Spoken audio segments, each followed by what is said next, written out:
Hello everyone, কেবল batch থেকে এসে আমি চা বানাইতে আসছি। তো বাইরের ওয়েদার, আজকে খুলনার ওয়েদার ওরকম অ্যাজ ইউজুয়ালি বছর দেখতেছি যে খুলনার ওয়েদার অনেকটা মেঘলা মেঘলা। আর আমি এখানে বানাচ্ছিলাম আমার জন্য দুধ চা।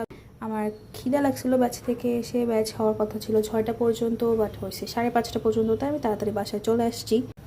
পরে এখানে চা বানানোর জন্য আমার একার জন্য 1 কাপ আর হাফ কাপ চা দিয়ে 2 চামচ চা পাতা দিয়ে দিচ্ছিলাম। আমার চাতে আমি দুধ চা হিসাবে একবারেই দিয়ে দিব। বেসিক্যালি চিনিটা এখন দিচ্ছি, আর দুধটা হলো একবারে চুলা থেকে নামানোর পর দিব। বেসিক্যালি খুলনার ওয়েদার এই কদিন খুবই মেঘলা মেঘলা, মাঝে মাঝে রোদ হচ্ছে, মাঝে মাঝে বৃষ্টি হচ্ছে। আর আমার রুমের অবস্থা তো অ্যাজ ইউজুয়াল খারাপ, বিকজ আমাদের বাড়িওয়ালা আঙ্কেল আমার রুমে জানলার উপরে কোনো সানসেট দেয় নাই, যার জন্য আমার রুম থাকে বেশিরভাগ সময় অন্ধকার। বাট যখনই বৃষ্টি হয় আর কি, বাট যখন খুলে দিই তখন মোটামুটি আলো বাতাস আসে। আর আমি এখানে এসে এখনও মেকআপ রিমুভও করি নাই, যেভাবে বেঁচে গেছিলাম ঠিক সেভাবেই আছি এখনও।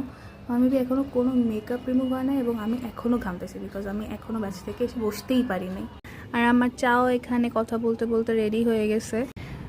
আমার এই বৃষ্টির দিনে দুধ চা খেতে তো খুবই ভালোই লাগে, দুধ চা আর খিচুড়ি। বৃষ্টির দিনে দুধ চা আর খিচুড়ি হলে আর তেমন কিছুই লাগে না। আর আম্মু এখানে কালটুকে নিয়ে বসেছিল, কালটুর সাথে কথা বলতেছিল।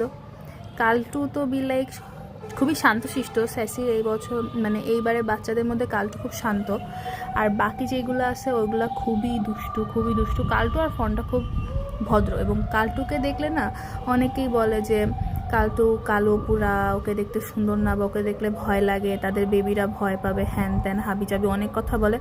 বাট কালটু, টু বি অনেস্ট কথা, আমার খুব ফেভারিট।